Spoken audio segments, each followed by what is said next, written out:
Ignacio, Hola Fer, ¿cómo estás? bien, ¿me escuchas bien? Ahí estoy, sí, sí, ahí te escucho bien. Bueno, bárbaro. Eh, Ahí se ve mi imagen en pequeño, pero bueno, tu imagen se ve en grande, que es la idea.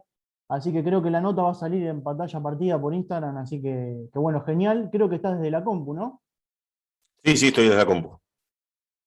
Bueno, Fer, un gusto saludarte.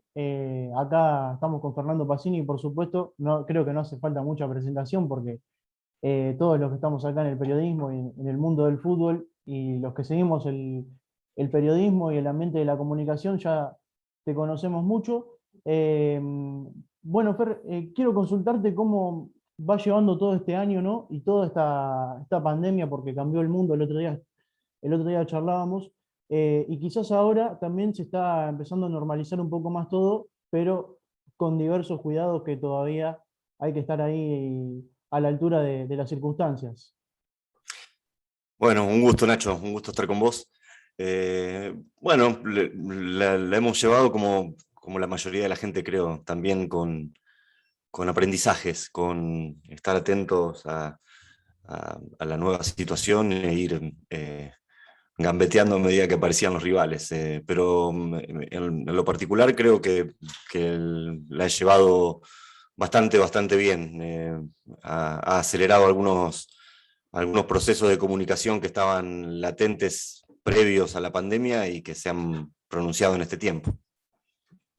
Sí, sí, sobre todo cambió mucho el mundo y para los que estamos acostumbrados a ver fútbol, nos cambió mucho también el ir a la cancha, el poder estar dentro de un campo de juego, en la tribuna, charlando con diversos hinchas y comentando todo lo que fue el partido, a estar comentando también partidos desde tu casa, a estar cubriendo partidos por ahí desde los estudios de radio, de televisión. ¿Cómo fuiste llevando toda esa nueva forma de trabajar también a lo largo de este 2021 y en el 2020?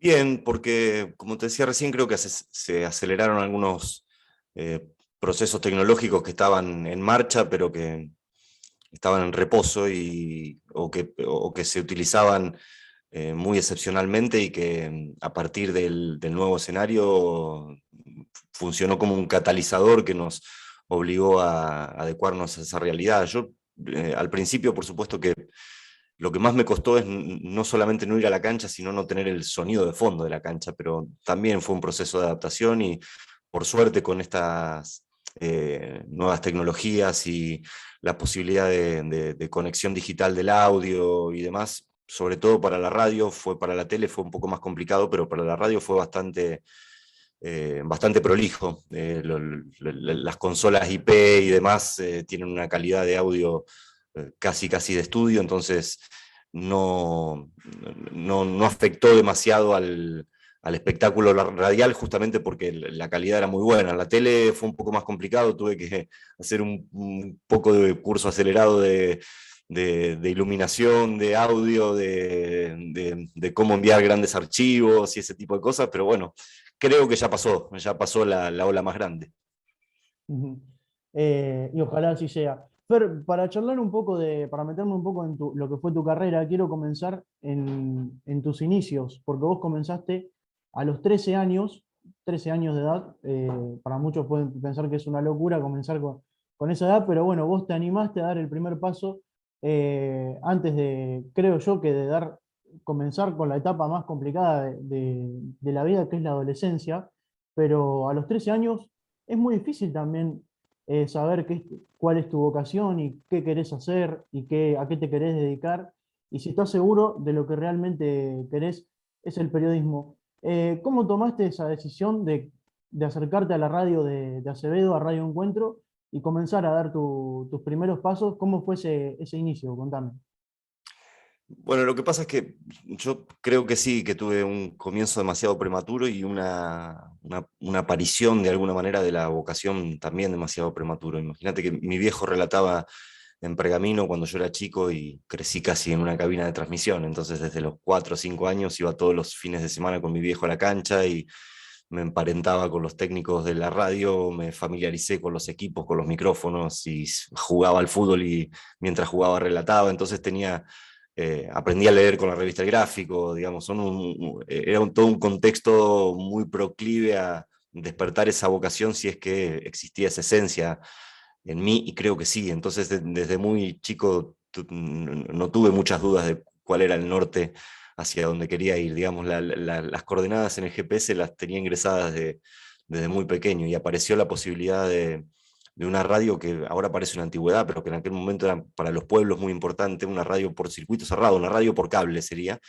en Acevedo, con una repetidora en Guerrico, que era donde yo vivía, y el dueño de la radio, Carlito Secoli, era de Guerrico, vivía en Acevedo, y tuvo el coraje de emprender esa empresa y de abrirnos las puertas a todos los que en esa zona teníamos alguna inquietud vinculada a los medios de comunicación, al periodismo, y fue muy generoso porque imagínate que a los 13 años yo empecé haciendo unos micros de la historia de los mundiales y ni siquiera había cambiado la voz todavía, entonces no salía demasiado bien, pero él fue muy generoso, funcionó como una escuelita para un montón de chicos que en aquel momento teníamos inquietudes de participar de alguna manera en un medio de comunicación.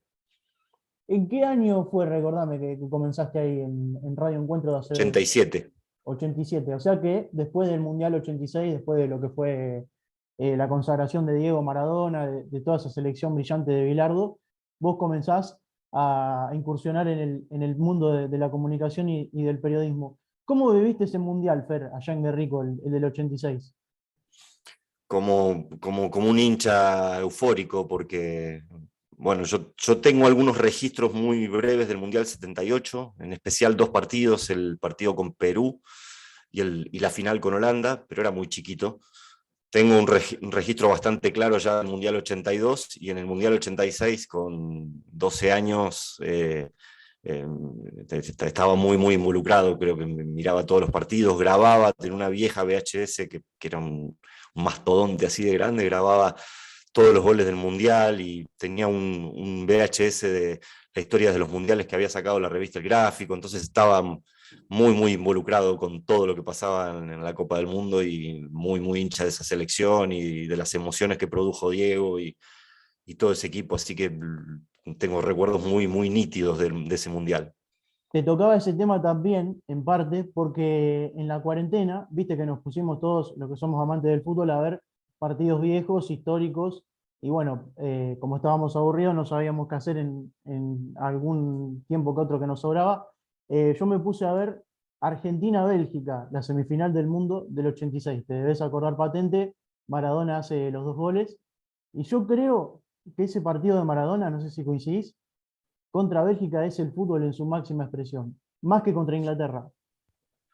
Sí, bueno, el partido con Bélgica fue perfecto. Mm.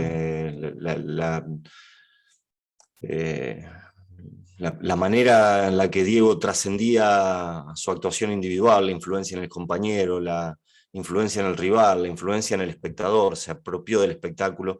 Por supuesto que sin tocar las fibras emocionales que tocó contra Inglaterra, por todo lo que ya sabemos y por lo grandioso de los dos goles.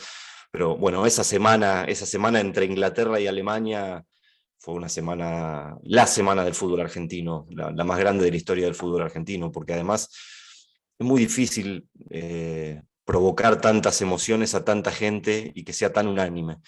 Y Diego lo consiguió no solamente con una expresión futbolística sublime, sino con una expresión artística sublime. ¿Es el partido consagratorio de él o el partido consagratorio de Maradona en el fútbol es contra Inglaterra? El día que hace el gol con la mano y el mejor gol de la historia del fútbol para mí también. Yo creo que los partidos consagratorios de Diego son todos, desde que debutó en Argentinos Juniors hasta que se retiró en Boca. Con más o menos prestaciones al equipo, la influencia era tan grande. Nunca un jugador de fútbol en la historia tuvo tanta influencia en todo el espectáculo. Te repito, Nacho, en sus compañeros, en el árbitro, en los espectadores, en los periodistas, en los rivales, en los medios de comunicación antes y después del partido. No solamente era el partido, era el partido y todo lo que antecedía y sucedía al hecho deportivo y artístico, porque Diego además tenía una relación con la pelota y con la creación dinámica que que fue sin igual. Exactamente. Fer, volviendo un poco a tus comienzos y a charlar de tu carrera periodística, vos después de la radio de Acevedo, de Radio Encuentro, pasás a Radio Mon, ¿es así? Eh, Así es. Me contó Marcelo Espiata, que yo también arranqué con él, le mando un abrazo, Marcelo, que le mandé un mensaje para comentarle que iba a hacer la nota con vos, que vos cubrías los partidos de Guerrico. Eh, ¿Cómo fue aquella época de hacer las conexiones en Radio Mon? ¿Cómo estaba integrado aquel equipo? Contame un poco de ese paso también por la radio más importante de Pergamino en cuanto a lo que es el deporte también. Fue espectacular porque para mí Radio Mon en ese momento, llegar a trabajar en Radio Mon era trabajar en la BBC. Soñaba con trabajar en Radio Mon, me había criado en la radio con mi viejo, entonces llegar a trabajar ahí también chico, yo tenía 16 años, 15, 16 años. eh, para mí era un sueño cumplido, para mí era tocar el techo en ese momento. Y también fue muy generoso todo el equipo, Carlos Trincavelli padre, Carlitos Trincavelli, Marcelo Spiata, Lalo Bonacalza, el Negro Zárate, qué sé yo, el Gallego García, toda la gente que trabajaba en la radio, José Abelgriño, Cofré, qué sé yo, tantos compañeros eh, que disfrutamos mucho tiempo con mucha intensidad. Y es verdad que yo no estaba tan metido en el día a día, porque como yo vivía en Guerrico, no venía todos los días para Pergamino, y cubríamos los partidos de Guerrico de local, tirábamos con Miguel Cesaretti, un vecino de Guerrico, tirábamos un cable desde la delegación municipal hasta la cancha, un cable de 100 y pico de metros, y en la camioneta de él nos sentábamos con un teléfono a disco, y cada vez que había una situación importante en el partido, un gol, una expulsión, cambiaba el resultado, lo que fuera, llamábamos y salíamos con esa conexión. Así que era muy artesanal y muy pasional, muy lindo. Ujú. ¿Y en Radio Mon cuántos años estuviste? Este, Mira, soy muy malo para la fecha, Nacho, pero calculo que debo haber estado desde los, qué sé yo, 2 años y medio o 3 años más o menos, hasta que me fui a estudiar a Buenos Aires. Después, eventualmente, algunos fines de semana, todavía el primer año de carrera en Buenos Aires, cuando venía, me arrimaba a la radio para hacer algo, pero ya fue más esporádico y después ya no seguí. ujú. Y justamente vos hablabas recién de que te fuiste a estudiar ciencias de la comunicación, es la carrera que arrancaste en la UBA. ¿Cómo fue esa etapa de pasar del secundario a lo universitario? Y si te adaptaste rápido a lo que era Buenos Aires en aquel momento, ¿no es lo que era hoy Buenos Aires o sí? No, no, no, no, no. Buenos Aires es una ciudad en constante cambio. Yo tengo una relación de amor inquebrantable con Buenos Aires, a pesar de que me fui y no vivo más en Buenos Aires. Eh, pero fue duro los primeros meses. Yo llegué con 17 años, todavía no había cumplido los 18. Todos mis amigos estaban acá o en Guerrico, en Pergamino o en Guerrico, y no estaban en Buenos Aires. Entonces no eran tiempos ni de redes sociales, ni de celulares, ni de teléfono fijo siquiera. Entonces fue duro. El primer semestre en la facultad, en el ciclo básico, tenía clases los sábados y podía volver bastante poco para acá. Entonces fue bastante duro, bastante solitario, pero también creo que fue una manera de forjar el carácter y la personalidad, porque había que pasar ese temporal. Después de los primeros 6 meses me resultó un poco más accesible, y al segundo año de estar en Buenos Aires y la vida ya terminar el ciclo básico, ingresar en la facultad, la vida de estudiante y todo lo que involucra la vida de estudiantes en Buenos Aires, a la UBA y demás, la verdad que es una experiencia que yo recomiendo fervientemente a los chicos que empiezan a estudiar. Por supuesto que tampoco tengo demasiadas novedades de cómo es ahora la vida de estudiantes, pero en aquel momento yo disfruté mucho y aprendí mucho, y me encontré con un mundo completamente nuevo que me ayudó a crecer mucho, sobre todo a pensar mucho. Y más allá de lo duro que fue al comienzo, después te podría decir que en general lo disfruté. ¿Hiciste amigos en ese momento en la UBA? compañeros con los que sigo teniendo contacto hoy en día, algunos que terminaron la carrera, otros que no, como yo. Teníamos un grupo de 5 integrantes que cursábamos casi siempre las mismas materias, que empezamos en el ciclo básico y seguimos hasta donde seguimos cada uno, y seguíamos compartiendo muchos trabajos y muchas horas de estudio, y además estábamos muy lejanos entre sí, así que me ayudó mucho a conocer Buenos Aires y el conurbano, porque tenía una compañera en Quilmes, una en Caballito, una compañera en Castelar, un compañero de San Cristóbal, Parque Patricios. Entonces nos juntábamos a la madrugada en la biblioteca del Congreso, que estaba a las 24 horas abierta, y que tipo 2 3 de la mañana tocaban una campana y te daban una taza de mate cocido con un pan con mermelada, y tener acceso a las hemerotecas, ir a cualquier charla gratuita, cualquier seminario, digamos, una voracidad y una curiosidad por tratar de hacer todo lo que se pudiera hacer. Así que fueron años intensos y de mucha lectura y de mucho estudio. Sí, sí, porque justamente también, después de ese primer año, vos arrancás a estudiar en la Escuela de Periodismo Deportivo que abren Marcelo Araujo y Fernando Niembro, que hoy Exacto. no está más esa escuela, pero en su momento era una de las mejores, y vos fuiste parte de una de las camadas más importantes, junto con Martín Lieberman, Gustavo López, Pollo Viñolo, Germán Pavlovsky y Toti Pazman, me habías nombrado también que estuvo ahí, Toti, con vos. ¿Cómo fue estudiar las dos carreras, Fer, ahí en la escuela de Fernando Niembro y Marcelo Araujo, y estudiar Ciencias de la Comunicación en la UBA? ¿Fue una etapa complicada o te pudiste organizar bien para hacer las dos de la mejor manera posible? No, el primer año no tuve ningún problema, sobre todo porque tenía la ventaja de que ese año no estaba trabajando, entonces me dediqué estrictamente al estudio, y los tiempos me daban. Cambié algunos horarios, empecé a ir a la facultad a la noche y a la escuela de periodismo a la mañana, y la escuela de periodismo no me demandaba demasiado tiempo después de la cursada, y la facultad sí me demandaba mucho tiempo después de la cursada, entonces el primer año no tuve problemas. El segundo año de periodismo deportivo ya fue un poco más complicado porque empecé a trabajar en la red, y eso ya me empezó a insumir cada vez más cantidad de horas. Tuve que dejar algunas materias, tuve que achicar un poco la cantidad de materias que hacía la facultad a la noche, hasta que por lo menos terminara la carrera de periodismo deportivo. Y cuando eso sucedió, cuando terminé la carrera de periodismo deportivo, que me daban otro margen para hacer más materias en la facultad, empecé a tener más trabajo, entonces tampoco pude suplirlo. Al final, la historia terminó con que un par de años después dejé la carrera. Ujú. Y el tema de la red, vos recién lo nombrabas, fue tu primer trabajo muy importante. Fue todo muy rápido lo que te pasó, porque a los 19 años ya estabas trabajando en Radio La Red mientras cursabas las dos carreras.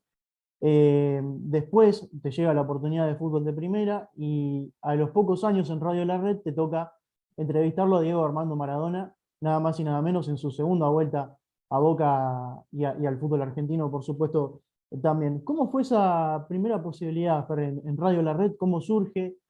¿Cómo te convocan? ¿Cómo se da todo ese primer paso para tu llegada a Radio La Red?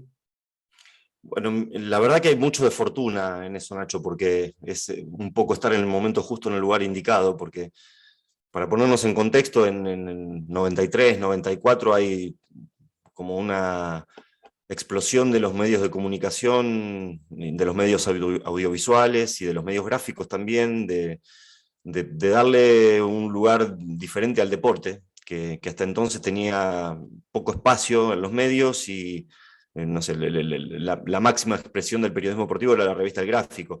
Pero en Sí, ese momento, bueno, Fútbol de Primera empezó cada vez a tener una producción un poco más exuberante. Al tiempito nació el diario Deportivo Le, empezaron a llegar las cadenas de televisión, la radio, la red se segmentó casi orientándose estrictamente a lo deportivo. Entonces había una demanda de mano de obra de periodistas deportivos que tuvieron que ir a buscar a las facultades, a las escuelas de periodismo.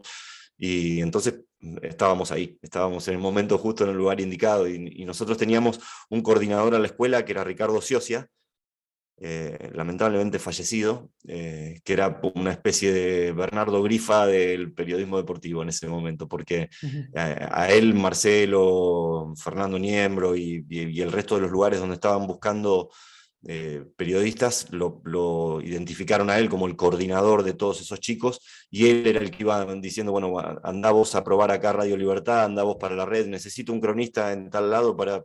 Y él iba mandando y nos empezó a mandar a nosotros, a Germán, al Pollo, a Totti, a Martín Lieberman, a Gustavo López, Fernando Carlos, Gastón, Recondo, yo, todos de la primera promoción, contrastando esto que te estoy diciendo, y es lo que certifica que había mucho de fortuna, era estar en el momento justo en el lugar indicado. No pasó nunca antes ni después que hubiera una demanda tan grande de periodistas deportivos jóvenes. ¿Tenés amigos dentro del periodismo? Sí, soy muy amigo de Pablo Giral, porque tuvimos una parte de nuestra trayectoria en este trabajo mucho tiempo juntos, y cuando trabajas mucho bueno, yo era comentarista y el relator, y trabajas mucho en dupla, compartís no solamente la transmisión, compartimos muchos viajes, muchos tiempos de ocio, muchas esperas en aeropuertos y ese tipo de cosas. Bueno, con algunas personas vas intensificando la relación y con otras no. Con Pablo soy muy amigo, con Sebastián Miñolo durante mucho tiempo. Ahora estamos con un contacto mucho menos frecuente, pero también trabajamos muchos años juntos en tiempos donde hacíamos la Copa Libertadores en los inicios de Fox, y también nos pasábamos semanas enteras arriba de un avión o en un hotel. Entonces ese tipo de vínculos tan estrechos durante todas estás más tiempo con ellos que con tu familia, entonces inevitablemente entablas algunas relaciones. Con Marcelo Araujo, que trabajamos también mucho tiempo junto en la radio, hasta el día de hoy sigo teniendo una relación muy fluida. Con Adrián Paenza, que fue mi primer jefe en fútbol de primera y que hace tiempo que vive en Estados Unidos, y semanalmente nos mandamos un mensaje y sabemos, estamos al tanto de nuestras vidas y demás. Así que con un puñado de gente yo no soy un ser de lo más social, pero bueno, con algunos de mis compañeros en tanto tiempo sí he tenido y tengo una relación de amistad. Ujú. Fer, Después tengo, por ejemplo, amistades como Leo Burgueño, que es sí. colega y que compartimos tiempo en Buenos Aires también, siendo los dos periodistas incipientes. Después Leo se fue a Chile, pero con Leo ya éramos no amigos, pero sí conocidos desde de acá de Pergamino, con Leo y con Pipa Cantore, que son dos queridísimos colegas de acá de la ciudad. Sí, sí, y le fue muy bien a ambos también. Eh, Sí. Fer, el paso por Radio La Red, ¿cómo fue tu primera sensación? Porque era una radio en ese momento que estaba dando sus primeros pasos, y vos mismo dijiste recién que pasó a transformarse en una radio de fútbol, y hoy también ya es una radio prestigiosa y número uno de lo que es el fútbol, justo con la que estás vos ahora también, que es Radio Mitre. Pelean palo a palo por el rating. Eh, ¿Y cómo lo viste en ese momento? Y si caíste rápido de todo lo que te fue pasando en tan poco tiempo: Radio La Red, fútbol de primera, entrevistar a Maradona, conocerlo a Diego, ir a comer milanesas a su casa. ¿Cómo fue toda esa revolución que te pasó de muy joven a vos?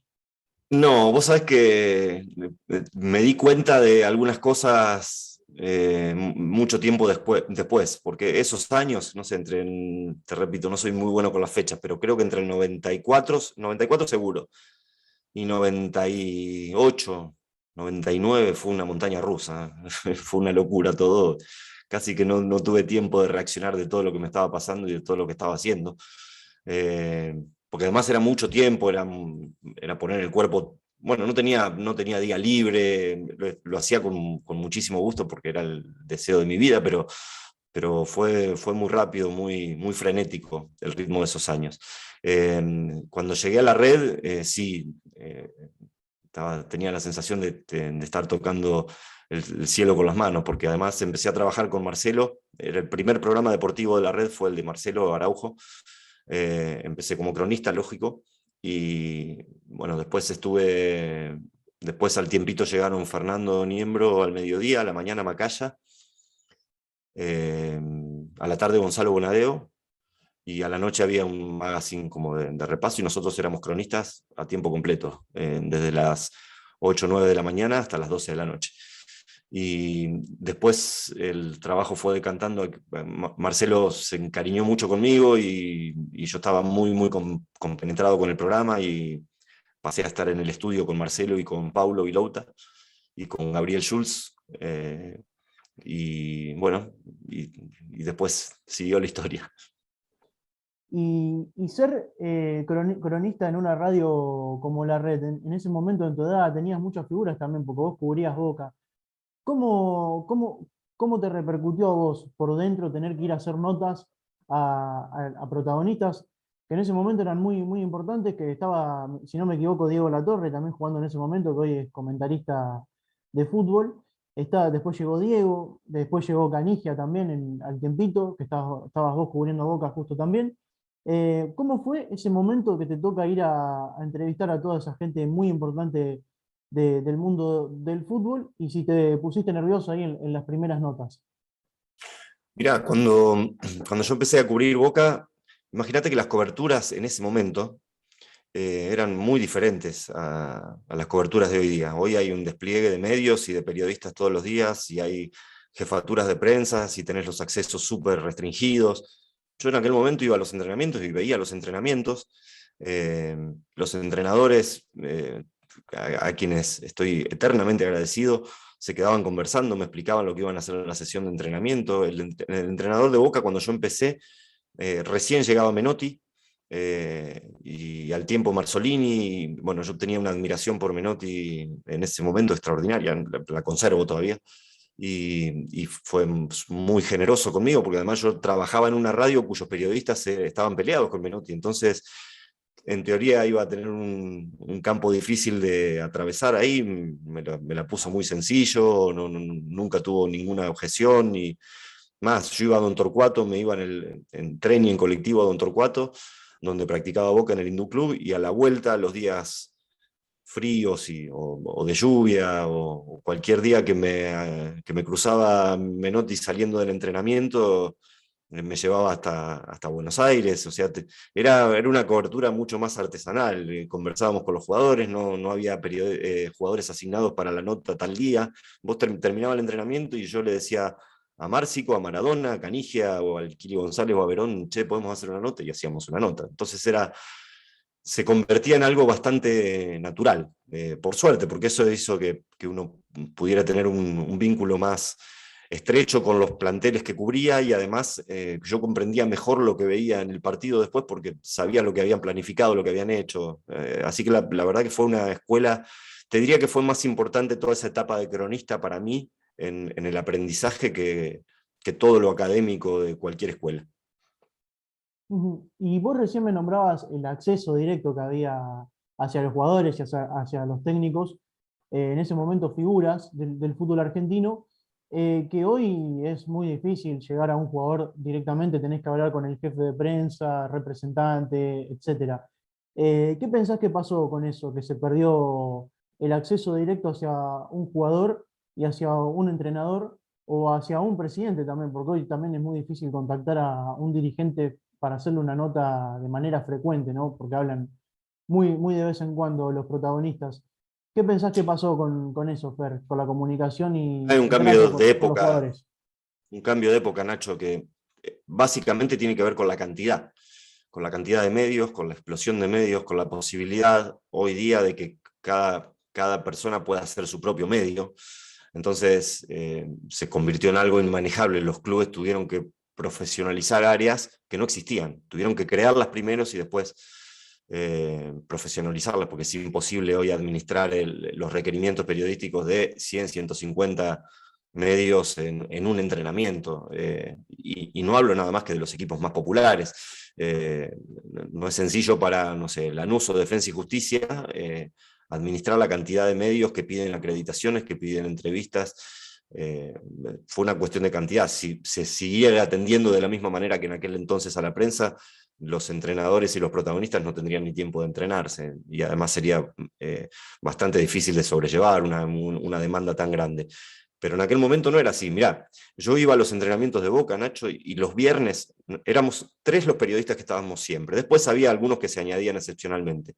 Pero los viernes, uno de los 3 periodistas, Horacio García, trabajaba en Diario Popular y cubría el partido de los viernes. Entonces el viernes él no iba, y el otro periodista, que era Claudio Freire, tampoco, no recuerdo por Sí. qué razón, podía estar los viernes. Los viernes yo estaba solo en el entrenamiento de Boca, eso es absolutamente impensado. Me sentaba, se practicaban con las pelotas tango, y yo me sentaba, le pedía al utilero una pelota tango, y me sentaba al lado de la cancha a ver el entrenamiento de pelota parada o el entrenamiento táctico. Eso es, y no pasó hace tanto tiempo, pasó hace 25 años. Bueno, eso hoy sería imposible.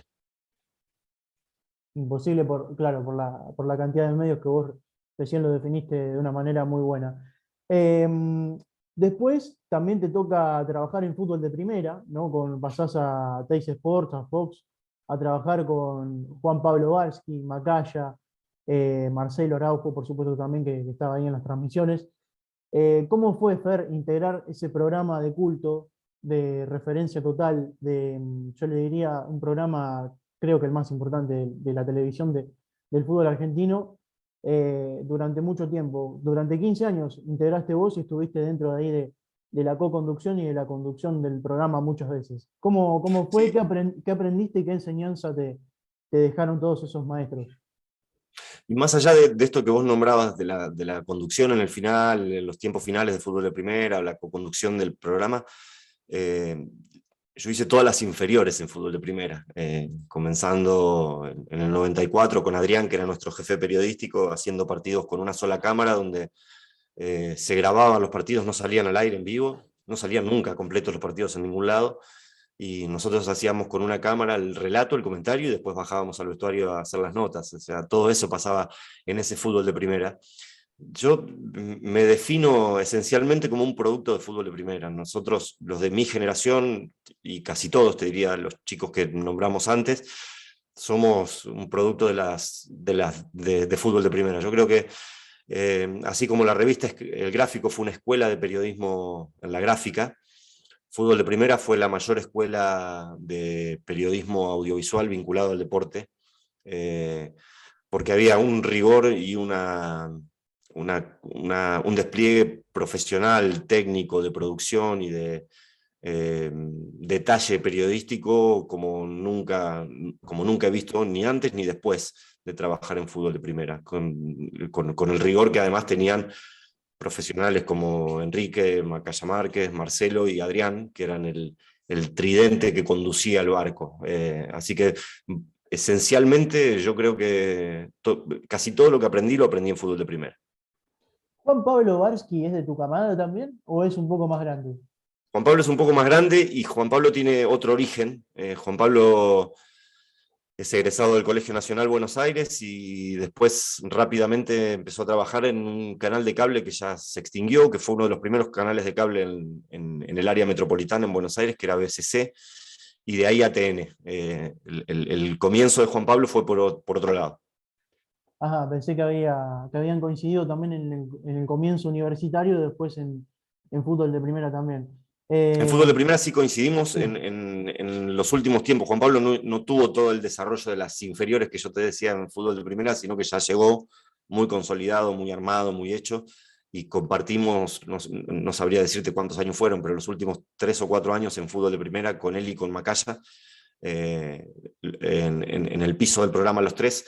Y la verdad que fue una, ahí sí que sentí que jugás en la selección argentina un tiempo, porque estar en la conducción de fútbol de primera te tiemblan un poco las piernas. ¿cómo era Maradona, Fer? Recién hablábamos de tu paso por Radio La Red, que te tocó tener relación con Diego diaria porque ibas a cubrir los entrenamientos. Y yo te quiero hacer una pregunta puntual a ver si es verdad esto. ¿Es verdad que cuando tu primer contacto con Diego se da, que es cuando vos defendés los premios de los jugadores de Boca al aire en aquel momento y Diego te dice quién es Pacini y vos levantás la mano tímidamente? ¿Es verdad esa anécdota? Pero ¿cómo sabes eso? Sí, sí, es Y, exactamente así. y lo estuve investigando. Hiciste el trabajo de investigación de entrevista, bien, Nacho. Sí, efectivamente es así. Diego estaba, creo que viajando de Punta del Este a Buenos Aires después de que se arreglara su contrato en Boca, y yo estaba en el Sindicato de Empleados de Comercio en Ezeiza, en el entrenamiento de Boca, y había un pequeño conflicto, no muy grande, pero un pequeño conflicto entre los jugadores y la dirigencia respecto de la negociación de los premios. Creo que ni siquiera eran los premios del torneo, sino que eran unos premios del torneo verano o algo por el estilo. Y bueno, yo había investigado mucho cómo era la situación sin dar cifras, porque nunca me pareció eh, muy elegante dar cifras de lo que ganan los futbolistas, pero me parecía injusto de la manera en que estaban tratando de no pagarles algunos premios a los jugadores. Y lo dije, no me acuerdo de qué forma en la radio, sin saber que Diego estaba escuchando y sin saber que Diego estaba yendo hacia el sindicato de empleado de comercio. Y cuando llegó Maradona quedábamos poquitos, ya se había ido casi todo el plantel y quedábamos un par de periodistas y algunos jugadores. Y llegó Diego y bueno, cuando llegaba Diego a cualquier lado había mucho movimiento, como si patearas un hormiguero, los empleados, los maestranzas, todo el mundo ahí cerquita de Diego, y Diego baja de su camioneta, auto, no me acuerdo en qué había llegado, y, y preguntó quién era Pacini porque venía escuchando, yo no lo sabía eso. Y no bajó con aires muy amistosos, estaba un poco enojado. Entonces yo levanté la mano con pánico, porque la figura de Diego sí es intimidante.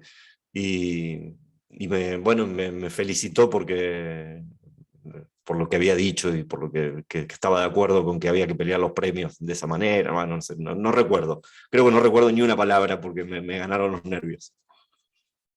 Hay otra anécdota muy buena de otro ídolo tuyo, y ahora volvemos a lo de Diego, del periodismo, que no llegaste a trabajar con él, que fue con Víctor Hugo, que vos le pediste un autógrafo en la cancha de Rosario Central, y puede ser que también sea el único autógrafo que tenés de un protagonista importante. Es el único autógrafo que pedí y que tengo guardado como un tesoro. 1982, Argentina juega con Rumania un partido en la cancha central amistoso, como despedida antes de irse de la Copa del Mundo de España. Y yo fui con mi viejo y un par de amigos de Guerrico a ver ese partido, que era la primera vez en mi vida que yo veía la selección. Y cuando nos estábamos yendo del estadio, en los pasillos de la cancha de Central, lo cruzamos a Víctor Hugo. Yo lo escuchaba compulsivamente todos los días en la radio. Y bueno, yo hacía de cuenta que había visto y le pedí, mi viejo tenía un papelito con el membrete de Cargill, la semillera Cargill, y le pedí un autógrafo y me puso para mi amigo Víctor Hugo Morales, ta, ta, ta, ta, ta. Y es el único autógrafo que pedí en Y también tenés un reloj autografiado por Maradona, pero eso fue ya más de grande. Y recién contaba, bueno, estábamos hablando de tus comienzos de la relación con Diego, que fueron también cuando vos cubrías Boca, en aquel momento esa segunda vuelta de Maradona a Boca que revolucionó el fútbol, que hasta dicen que fue más que la revolución de Messi en PSG. Bueno, eso es opinión de cada uno, pero yo no lo viví, me lo dirás vos ahora. ¿Cómo fue ese primer contacto y esa relación a lo largo de los años que tuviste, porque tuviste varios años de relación con Diego, con Claudia y con la familia Maradona? Bueno, el primer contacto fue ese que te contaba recién, yo no lo conocía y pasó eso ese día en el Sindicato de Empleados de Comercio, y después, como yo cubría los entrenamientos de Boca, nos empezamos a ver todos los días. Por supuesto que ahí ya había más periodistas, no tantos igual, hoy sería un delirio, ¿no? Sería una locura. Y bueno, un par de pretemporadas y ya empezás a compartir más tiempo y hacerle, por supuesto, algunas notas, porque yo trabajaba para Niembro y para Araujo y había que tener a Maradona.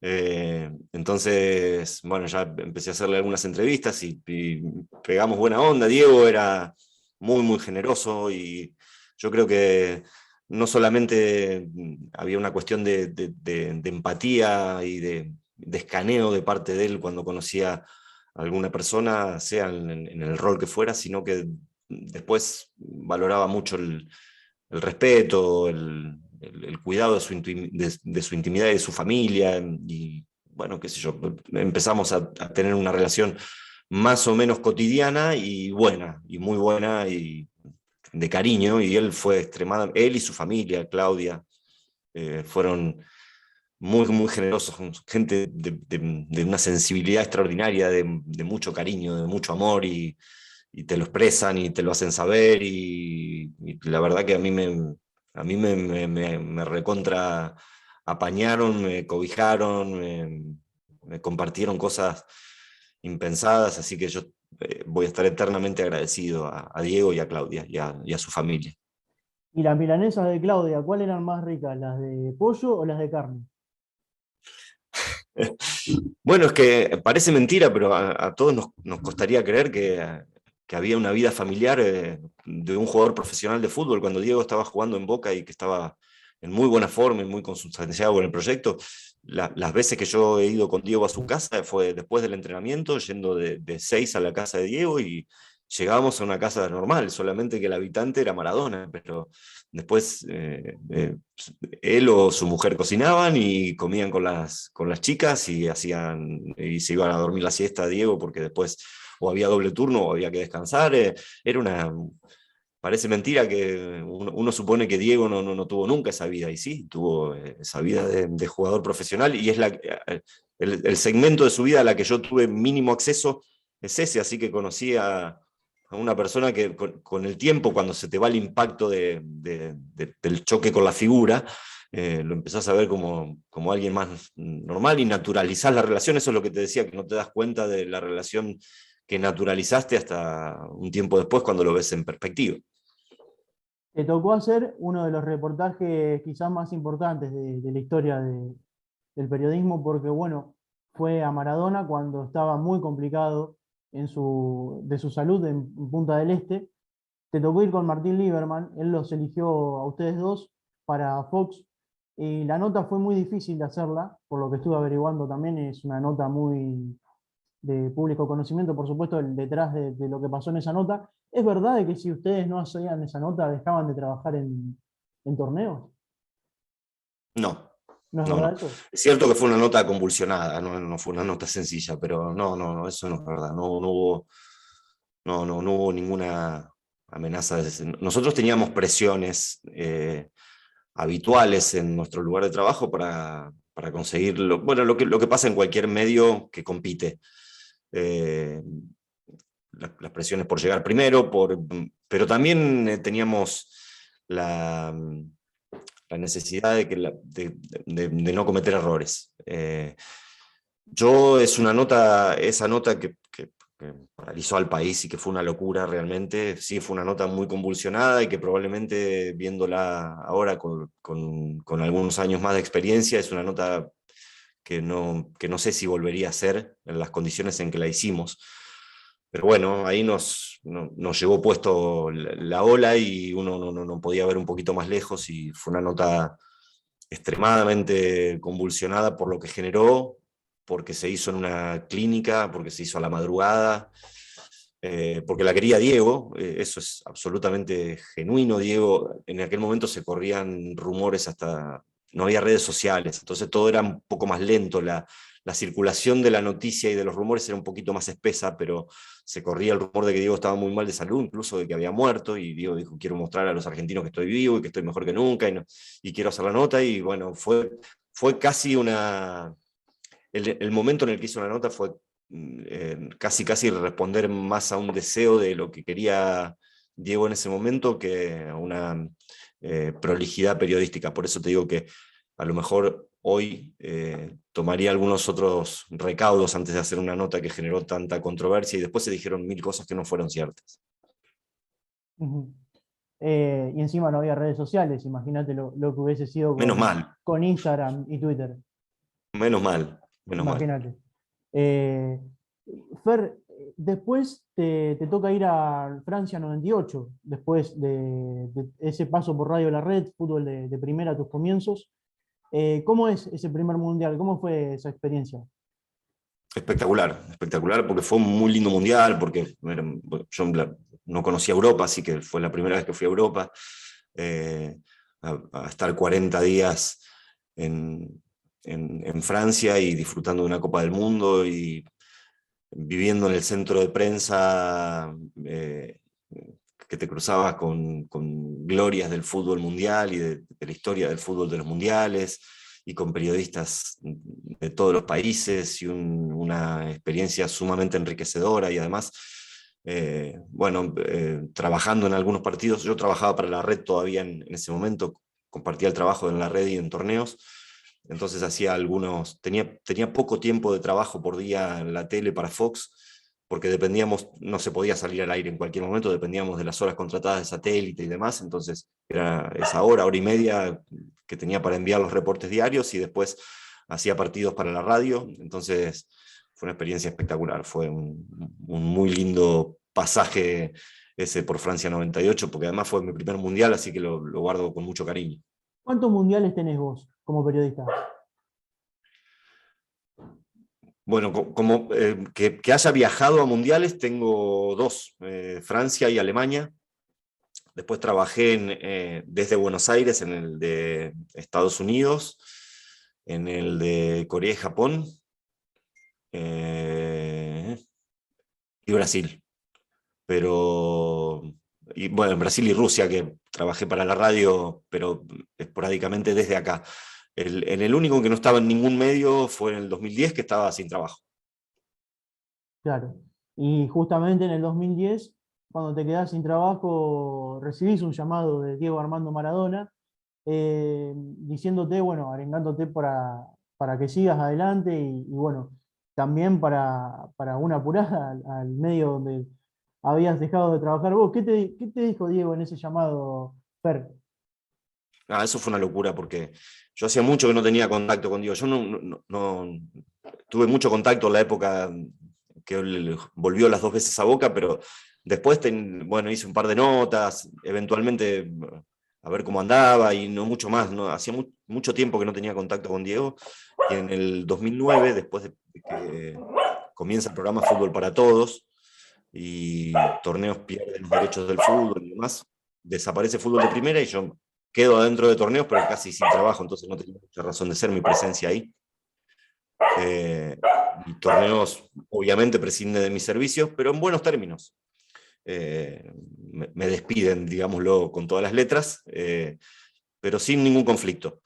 Y al día siguiente, o a los 2 días de consumado el hecho, recibo un llamado de un número que no conocía, y era Diego, que era técnico de la selección argentina, no es que estaba al margen, y bueno, diciéndome que se había enterado que me habían despedido, que le contara cómo había sido, porque si era necesario que él le plantara la conferencia de prensa a Torneos y a Canal 13, lo hacía. Y bueno, un Diego auténtico, siempre eligiendo la causa perdida, la causa de los más débiles. Eso es muy romántico, Diego, eso es muy, muy grande. Por supuesto que yo le dije que no hacía falta, que además me había ido en buenos términos y que estaba todo bien, y además que no quería de ninguna manera que Diego se peleara con el grupo periodístico más importante del país por mí. Me parecía un delirio, que si yo le decía a Diego que era así, lo iba a enfrentar. Un Diego 100% auténtico. Fer, cuenta pendiente dentro del periodismo. ¿Te quedó alguna? Eh, no tengo reproches en ese sentido, ni un objetivo incumplido. Más te diría, creo que hice más cosas de las que supuse que podía hacer, y que hice más cosas de las que supuse que no podía hacer también. Estamos a mano. Periodista con que no trabajaste y te gustaría laburar. Me hubiese gustado trabajar con Víctor Hugo, Sí. creo que es el mejor relator de la historia del fútbol en cualquier idioma, y es uno de los periodistas deportivos más influyentes de habla hispana de los últimos 40 años. Me hubiese gustado trabajar con Víctor Hugo, y no coincidimos. Y me hubiera gustado trabajar con Santiago Segurola, que es un periodista vasco a quien admiro mucho, con el que he tenido algún contacto alguna vez, y pero nunca, por supuesto, no trabajé con él. Después creo que con el resto de los que hubiera querido trabajar, por suerte, y en eso soy un recontra privilegiado, Nacho, he podido trabajar con todos. Sí, sí, trabajaste con Niembro, con Macaya, con Juan Pablo Varsky, con Paenza, que fue tu maestro, como vos lo dijiste, Marcelo Araujo, ni hablar, y bueno, muchos periodistas, Gustavo López, todos los que hoy son figuras, te tocó trabajar al lado de ellos y por supuesto también hicieron todos una carrera brillante y vos estás entre ellos, por supuesto. Fer, quiero preguntarle a Fernando Pacini quién es Lionel Messi para él. Un jugador de época, un jugador deslumbrante y uno de esos de los pocos que pudieron golpear la puerta y entrar a la mesa de los grandes, y de los grandes, en serio, de los grandes con una consistencia eh, increíble. La regularidad con la que Messi ha sido excelente es única en la historia. Eh, un talento descomunal, un jugador además que se adecuó a los tiempos en los que le tocó jugar de una manera brillante. Y te repito, a mí lo que más me asombra de la carrera de Messi es la regularidad con la que fue excelente. Es muy difícil ser durante tanto tiempo tan grande, tan número uno, tan consistente en los números, en la cantidad de presencias, en la regularidad, en los goles, en los campeonatos, en la influencia en el equipo, un verdadero monstruo. ¿Y cómo lo definís a Riquelme? Porque vos le hiciste la primera nota a Román, yo quería consultarte eso entre las primeras preguntas, pero la voy a dejar para ahora, para el final de esta nota. ¿Cómo lo considerás a Riquelme dentro del fútbol argentino? ¿En qué lugar lo ponés a Juan Román? Bueno, en un lugar muy destacado porque creo que es junto con Rojitas, el máximo ídolo de la historia de Boca. Y ser el máximo ídolo de la historia de Boca, evidentemente no alcanza con ser solo un buen jugador. Hay otras cosas, ha vivido ahí una comunión sentimental, y una valoración de parte del público de Boca del talento increíble que tenía Riquelme. Entonces, en un lugar muy destacado.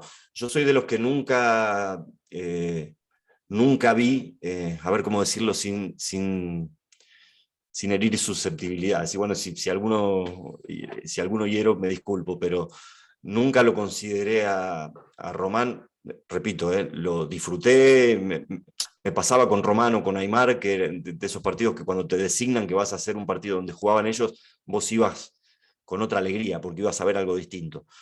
Pero nunca lo consideré en la galería de los más grandes, a Riquelme, aunque sí, es claramente de la historia de Boca, pero de los jugadores en general, porque creo, no porque no tuviera facultades para hacerlo, creo que él eligió un camino diferente. Él podría haber sido de la élite del fútbol mundial y eligió no serlo. Y me parece bien, ¿eh? No estoy diciendo que me parece mal. Me parece bien. Yo no creo que hay jugadores que, si no quieren, Ronaldinho también fue un jugador deslumbrante que en algún momento se bajó, no quiso estar mal en la galería más alta del fútbol mundial. Y me parece bien. Eh, Solamente quiero hacer esa aclaración. No lo veo entre los jugadores del máximo nivel, y me parece bien que hayan elegido no estar ahí también. ¿Quién es Marcelo Bielsa para el fútbol argentino? Creo que es un entrenador no solamente para el fútbol argentino, es un entrenador muy singular, muy singular, eh, con una personalidad diferente a muchos entrenadores, con una profundidad en la mirada y en la reflexión del juego única, con un amor por el juego inconmensurable, eh, y con un sentido de la anticipación sobresaliente. Yo creo que Bielsa vio el fútbol que estamos viendo ahora 20 años antes que todos nosotros, y que se preparaba para ese fútbol y trataba de que los equipos jugaran en los 90 como juegan hoy. Fue el precursor de la revolución que después llevó a cabo Guardiola, que no la llevó a cabo él, pero no importa, no importa quién haya sido el que finalmente pegó el último martillazo para que cayera la pared. La contribución de él para mí ha sido muy valiosa. Para mí Bielsa es, para usar una metáfora bien argentina, un poco tanguera, es al fútbol lo que fue Piazzolla al tango. Cambió las reglas y lo hizo más bello. Qué definición fantástica. ¿Y pensás que él en el 2002 tuvo un poco de mala suerte o armó mal el equipo para jugar ese mundial, donde Argentina queda fuera en primera ronda? Y los mundiales son muy caprichosos porque quedan en un momento temporal exacto que si no estás en buenas condiciones en ese momento, te pasa factura muy rápidamente. Y si además se te vuelve complicado por la razón que fuera, es muy difícil revertir una tendencia en el mundial, hay poco espacio, poco tiempo, se genera una atmósfera un poco de miedo. Creo que pasó de todo un poco en ese mundial, sobre todo que muchos jugadores llegaron con un semestre agobiante, una temporada agobiante y disminuidos a la forma física. Los jugadores más importantes de la Argentina llegaron no demasiado bien, o tocados o golpeados o agotados. De hecho, después del Mundial 2002, la FIFA toma la decisión de reestructurar los calendarios a los años de la Copa del Mundo para que llegaran con un poco más de descanso y un poco más aliviados los jugadores a la competencia, porque en ese momento los dos grandes candidatos al Mundial 2002 eran la Argentina y Francia, y los dos quedaron afuera en primera ronda porque estaban muertos, habían jugado una cantidad increíble de partidos en la temporada y estaban o lesionados o fusilados.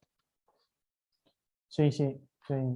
Una pena que no se haya, la verdad, dado en ese mundial, pero muchos de esos jugadores repitieron después en 2006 también, y bueno, tampoco se nos pudo dar una gran camada de jugadores han pasado por la selección. A propósito de eso, Fer, quiero hacerte una de las últimas ya, y consultarte cómo ves a esta selección argentina, uniéndolo con lo que hablábamos recién con la selección de Marcelo Bielsa y este gran proceso que se está gestando desde ahora, desde hace un poco de tiempo atrás. ¿Cómo la ves a esta selección? Somos candidatos para el Mundial, la Copa América fuimos justos ganadores. Mira, la veo con...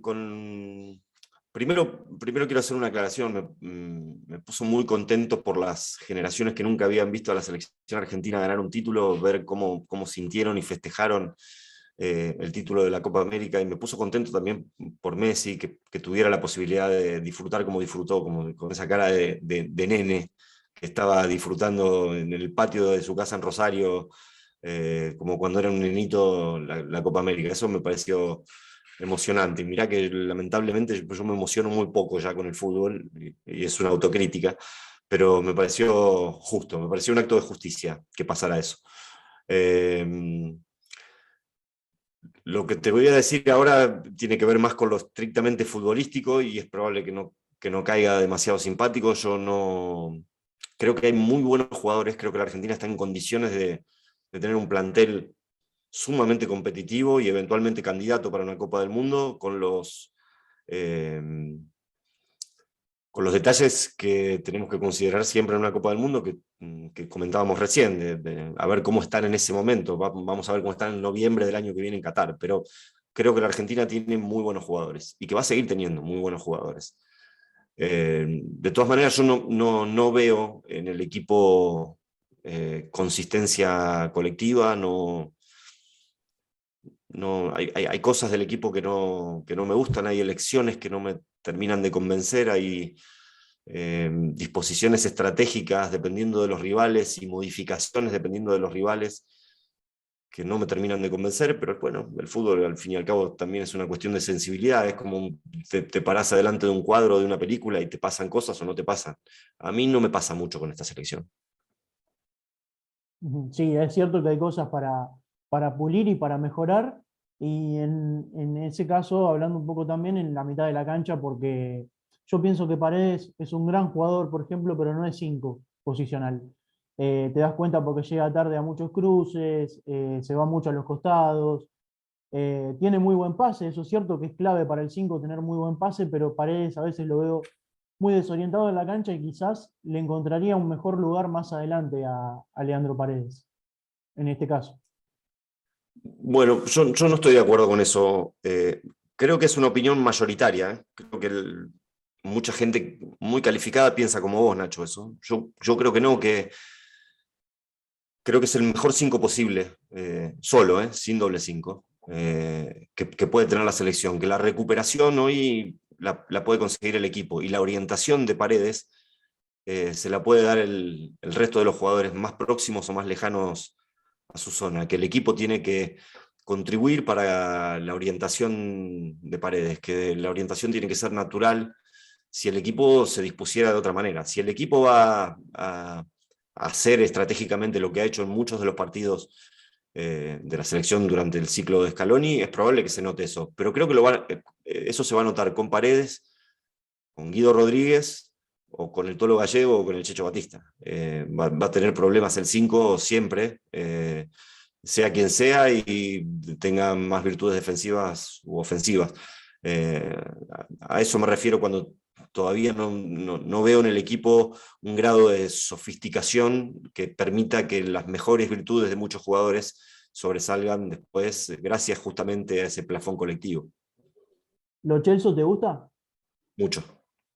Sí, sí, me Jugador, parece un jugador con muchas condiciones. a mí me parece que es el mejor socio de Messi, Lo Celso.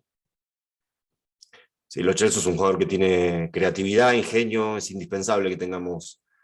Hay cosas que la Argentina, Brasil, Uruguay, siguen teniendo cosas que en Europa ya no hay más. Y nosotros no terminamos de creérnosla y de saberlas valorar.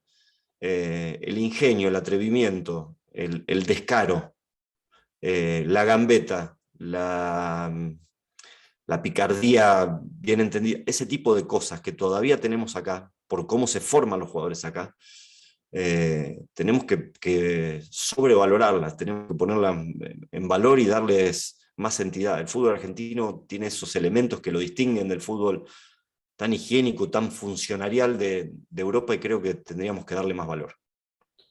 Fer, ¿qué te da la tele eh, que no te da la radio? ¿Y qué te da la radio que no te da la televisión? Qué linda pregunta. Bueno, no voy a darte una respuesta políticamente correcta y de cassette, te voy a decir la verdad. La tele me da únicamente me da placer comentar fútbol de televisión. Todo lo demás de la tele me molesta, incluso la cámara. Pero la tele te da de vivir. Y la radio no te da de vivir y te da muchas satisfacciones por todos lados. Te sentís cómodo, te sentís en casa. Para uno tenés que tener traje y para el otro podés estar en chancletas. La radio es cómoda, es un medio donde hay una complicidad con el oyente, aunque no se comuniquen, aunque no llamen por teléfono, aunque no escriban mails, aunque no interactúen con las redes sociales, todo este circo de ahora. En la radio hay una magia muy difícil de describir. La tele no, la tele es más pragmática, es más mercantilista en ese sentido. Ujú. Y te quedás mucho más con la radio, por lo que doy a entender, por lo que me das a Sí, entender. sí, sí, salvo los partidos. Los partidos me gusta más hacerlo en tele que en radio. Los partidos comentar fútbol en tele me gusta mucho porque, primero porque no estás en cámara todo el tiempo, entonces y segundo porque es un desafío añadido, porque estás comentando algo que el espectador está viendo, entonces tu responsabilidad es no molestarlo al espectador, dejarlo que mire, pero al mismo tiempo a ver si podés colaborar con alguna cosa más para enriquecer su mirada. Entonces es un desafío casi pedagógico que a mí me gusta muchísimo asumir y que no siempre me siento satisfecho de haberlo cumplido, pero, y esto no lo digo por falsa modestia ni falsa humildad, te digo, muchas veces termino la transmisión y digo, ¿en qué ayudé yo al tipo que estaba viendo a que entendiera mejor el partido? Yo que tengo el privilegio de estar en la cancha y que me maté estudiando para llegar a este partido, para tratar de explicarlo bien. Y muchas veces me pasa que me siento en falta, pero me parece un desafío extraordinario, me estimula muchísimo. Cualquier partido, sea Douglas y Olimpo de Bahía Blanca o sea Boca River, cualquier partido hecho en tele lo disfruto. Vos sabés que el año pasado entrevisté a Walter Nelson y me dijo que él es más periodista de radio, pero en la tele fue claramente su explosión y vos compartiste mucho tiempo con Walter. Les tocó hacer un partido, me acuerdo, que fue el de Newell's Central, que Fabiani erra un gol insólito, la verdad que quedó en la historia del fútbol Sí. argentino, cada tanto lo pasan también por las redes sociales y por la televisión, a ese relato de Walter. Y bueno, ¿qué te marcó, por ejemplo, trabajar? Porque no hablamos de muchos relatores, por ejemplo, pero no de Walter, que para mí es uno de los mejores. ¿Qué te marcó Walter en esa época de fútbol de primera, trabajando con él al lado tuyo?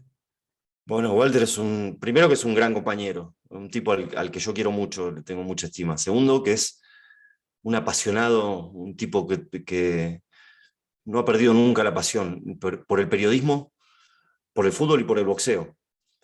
Todo lo que hace lo hace con el corazón en la mano y dejando todo lo posible, dejando 100 de 100. Eh, y me ha enseñado mucho porque yo lo he visto levantar partidos imposibles de levantar, relatándolos con la misma pasión y con la misma energía, y se mete adentro del partido y se involucra y no se distrae, no se permite aburrirse, y eso me parece extraordinario, además de ser un relator de esos de época. Marcelo y Walter marcaron una época de la historia del relato televisivo en la Argentina. Sin dudas.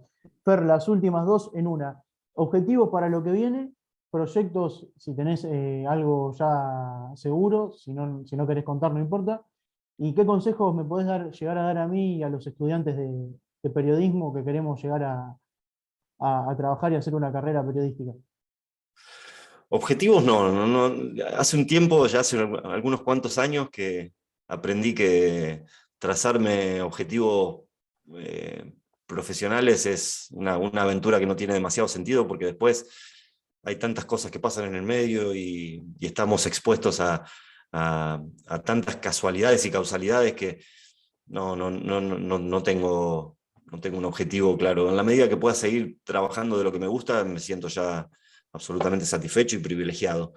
Lo único que sí me gustaría hacer, y bueno, no puedo porque no hay tiempo y porque tampoco sería un modo de vida, es volver a dirigir fútbol, porque me gusta. Creo que hoy día me siento más cercano a eso que al periodismo, porque el periodismo con el que yo me formé, con el que yo aprendí, con el que yo amé, creo que está tendiendo a desaparecer. Entonces me siento un poco afuera de las maneras de comunicar de hoy día y no me gusta demasiado pertenecer. Sí me gustaría volver a dirigir chicos, o eventualmente alguna primera local, alguna cosa así. Sueño con volver a dirigir fútbol porque Cuando, estuve haciéndolo poquito, pero lo disfruté mucho. cuando vos pasaste por Sirio, que tengo entendido que fue tu única experiencia, yo jugaba en Sí, una categoría menos de Sirio, la 2001. Por poco no me no me tuviste. digas. Por poco no me tuviste, sí, sí. Eh, yo ¿Vos jugabas jugaba, con Valen, Balich? sí, sí, jugué con Valen Malich. Sí, jugué infantiles con él y inferiores, varios años. Sí, sí. Sí, Eh, bueno, yo ese año y medio, casi 2 años, en Sirio con Mati Morales y bueno, con Mauro Jorge, con Agustín Amaro, la pasé. Yo fui, bueno, con mucha expectativa, muy nervioso, porque no es lo mismo hablar en cámara para mí que hablar adelante de chicos, y traté de formarme todo lo posible para no cometer mala praxis, y al final me enteré que yo no fui a enseñar nada, yo fui a aprender, porque todos los días los chicos me dieron una lección, y valoro mucho a la generación de los jóvenes. Creo que tienen unas inquietudes y una capacidad creativa, que lo único que tenemos que hacer los adultos es tratar de no sofocarlos, de no reprimirlos, de dejarlos ser libres y tomar la decisión que quieran y que sean creativos. Creo que tienen tanto por hacer, que al final el mundo adulto termina por pisotearlos y obligarlos a tomar responsabilidades antes de tiempo, y los quieren hacer exitosos y productivos, y dejen que se diviertan y que exploren un poco el mundo. sí, tal cual. Y la última que te había consultado, ¿qué consejo me podés llegar a dar a mí y a todos es más personal, por supuesto, y a todos los chicos que estudiamos y nos estamos iniciando en el mundo del periodismo, que queremos, por supuesto, hacer una carrera y una trayectoria en esto? Bueno, no me siento en condiciones de dar consejos, justamente por lo que te decía en la respuesta anterior. No sé bien de qué se trata estas nuevas formas de comunicar, estar demasiado presos de los minutos a minutos, de los algoritmos y de la cantidad de clics y de las redes sociales. No me siento parte de esta historia, entonces no sabría bien que a lo mejor todo lo que yo pudiera decirle a cualquier chico que va a estudiar periodismo atrasa, porque yo lo veo con las herramientas de hace 30 años y me parece que ha cambiado mucho. Hoy el periodismo ese murió. Hay otra cosa, después quedará en cada uno calificarla si es bueno, malo, nocivo o productivo, pero hay otra cosa. Los periodistas de raza no tienen la conducción de los medios, las líneas editoriales, mucho menos ser dueños de los medios. Son empresas que responden a intereses, partes de conglomerados. Me parece que sigue habiendo parte de aquel viejo periodismo, y no es que me ponga nostálgico, es que yo lo valoro realmente. Sigue habiendo, cuanto más chico el medio y cuanto más regional el medio, sigue conservando algunas esencias, pero los grandes medios no tienen nada que ver con eso. Entonces, lo único que me animaría a decir es que además de periodismo, si pudieran formarse en otra carrera, la que sea, antropología, matemática, filosofía, que es una contribución a la formación intelectual de un periodista, y que nos haría falta tener mucha gente en el futuro muy bien formada, porque nos esperan tiempos difíciles. Sí, tal cual. Fer, te agradezco mucho, un gusto hablar con un comentarista de fútbol y periodista como vos. Yo te considero uno de los más importantes de la Argentina, por supuesto, y de Sudamérica también. Así que bueno, te agradezco mucho y espero conocerte algún día personalmente. Esperemos vernos acá en Pergamino, que venís muy seguido. Creo que estás acá ahora, ¿no? Sí, sí, sí, estoy viviendo más de la mitad de la semana vivo en Pergamino. Así que con mucho gusto, muchas gracias por la convocatoria, por la invitación, Nacho. Un gusto también. Y bueno, ya nos veremos algún día, no sé, en la cancha de Douglas, tal vez. Estoy yendo a la cancha, sí. El otro día fui y la verdad que lo vi muy bien a Douglas y no mereció perder. Pero bueno, por suerte ganó ahora de visitante y ahora de local tiene la posibilidad de volver a rectificarlo. A Fer, mí, yo tengo una historia con Douglas que me da un poco de pena ver el rumbo que ha tomado el club. Entonces últimamente ni estoy yendo a la cancha porque me produce, como tengo mi reservorio de pasión acá en Douglas y en Guerrico, y próximamente en Pergamino Basket, cuando voy a ver a Guerrico quiero pasarla bien, y cuando voy a ver a Pergamino Basket quiero pasarla bien, y cuando voy a ver a Douglas también quiero sentir. Es el único lugar donde todavía me permito sentir y no ser tan profesional y obsesivo y frío. Entonces, el último tiempo me ha hecho sufrir un poco Douglas en el rumbo que ha elegido tomar. Entonces, el último tiempo no, los últimos años. Entonces, estoy un poquito alejado. y sí, una pena. Yo creo que Douglas es un grande del ascenso, del Federal A, sin dudas que para mí es el equipo más grande. Soy hincha, por supuesto, pero salgo un poco del lugar del hincha, pero tiene mucha historia en el Nacional B y otros equipos que están en el Federal A, mismo en la zona de Douglas, no tienen esa historia que tiene Douglas, por eso lo considero el equipo más grande de la categoría y yo creo que tiene todo si se lo propone para ascender y para volver al lugar donde merece. Eh, Fer, muchas gracias, en serio, y un abrazo, lo mejor y nos estamos viendo pronto. Dale, un abrazo. Gracias, Nacho. Un abrazo grande. Un abrazo.